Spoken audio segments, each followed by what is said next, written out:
Bonjour et bienvenue sur cette nouvelle vidéo. Je vous propose aujourd'hui de réaliser une sauce au caramel, plus connue sous le nom de caramel au beurre salé. Donc cette recette-là, on va la réaliser exclusivement au TM6, puisque c'est le seul Thermomix dont la chauffe permet de faire du caramel, puisqu'il chauffe plus fort que les précédents modèles. Donc les ingrédients, ça va être tout simple, mais il faut les avoir sous la main. Ça va être 250 grammes de sucre en poudre ou du sucre roux. Après, honnêtement, le sucre en poudre tout basique, c'est vraiment l'idéal. Entre 200 et 250 grammes de crème liquide, donc de la crème entière, de l'eau. Donc ça, ce sera principalement pour le nettoyage, mais il nous en faudra un petit peu dans la recette. Un petit peu de jus de citron et 30 grammes de beurre. Donc le beurre, ça peut être du beurre salé ou alors on va prendre du beurre doux et on rajoutera ensuite un petit peu de fleur de sel. Donc on va commencer à cuisiner. Et donc, comme c'est de la haute température, c'est vraiment très sécurisé, c'est-à-dire qu'il va falloir respecter la quantité d'ingrédients et surtout travailler dans la foulée assez vite. Ne mettez pas un ingrédient et puis ensuite vous allez faire autre chose et vous revenez plus tard.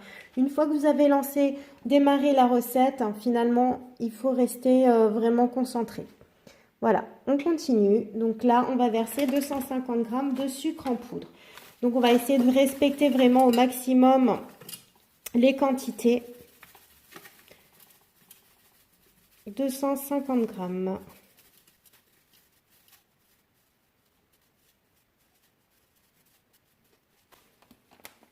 Voilà, vous pouvez également travailler avec une cuillère si vous voulez plus de précision.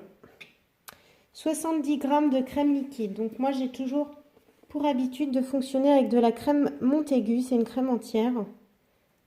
Et elle est vraiment super, notamment également pour les chantilly. Donc voilà, hop. On continue. 30 grammes d'eau.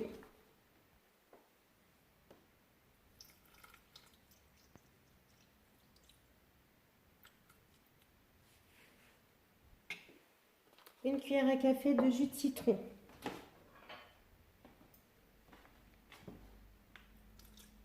Voilà, un petit peu de jus de citron. Si vous n'en avez pas, tant pis, c'est facultatif. Et un morceau de beurre. Donc environ 30 grammes, vous voyez, ça fait petite tranche. Hop, 43 grammes, tant pis. Insérez le couvercle sans le gobelet. Donc on va refermer et ensuite vous allez voir, on va positionner le couvercle haute température. Donc c'est celui-ci, il est vraiment dédié à la haute température. Hop, et on clique sur terminer. Et donc là c'est parti pour 28 minutes haute température. Moi je l'aime bien pas trop doré mon caramel, donc je vais le baisser à 25 minutes. Et c'est parti pour la cuisson du sucre. Donc vous voyez au départ ça va mélanger les ingrédients. Et ensuite, les couteaux vont s'arrêter de tourner. Pour les personnes qui ont peur de réaliser un caramel de façon traditionnelle à la casserole, puisqu'évidemment il faut rester au pied, c'est vraiment l'idéal, puisque au bout de 25 minutes, il va vous appeler. Donc gardez à portée de main. Donc vous voyez, là, ça y est, il a arrêté de mélanger les ingrédients. Et les couteaux ne tournent plus. Donc gardez simplement à portée de main. Ça va être la crème entière puisqu'il va vous demander de l'ajouter à la fin de la cuisson des 25 minutes. Tout le reste, vous pouvez le ranger. Moi, j'ai préparé un petit peu de fleur de sel à rajouter à la fin de la cuisson. Et puis, pour la suite, j'aurai besoin, moi, d'un petit récipient avec un bouchon comme ça me permettra de doser mon caramel. Mais là, par contre, je le verserai dedans que quand il aura refroidi. Parce que le plastique et le chaud, c'est pas terrible. Donc voilà. Voilà, allez, sans tarder, le Thermomix il sonne, on continue avant que le caramel soit pris dans les couteaux. Et là, on va verser entre 130 et 180 grammes de crème. Donc moi, je vais en mettre 180, ça nous en fera plus. Voilà. Et on continue. Juste avant de refermer, je vais mettre un petit peu de fleur de sel. Voilà, petite touche de fleur de sel si on aime bien. Et là, on referme. Donc, il nous avait dit sans le gobelet toujours. Et là, c'est parti pour 2 minutes. Et vitesse cuillère. Voilà, ça sonne à nouveau. Et donc là, on va recuire un petit peu. Donc 3 minutes, température Varoma et vitesse 2. Ce que je vais faire juste avant, pour bien décoller tout le caramel et que ce soit bien homogène, c'est que je vais passer un petit coup de spatule tout au bord et au centre, un petit peu autour du couteau. Voilà.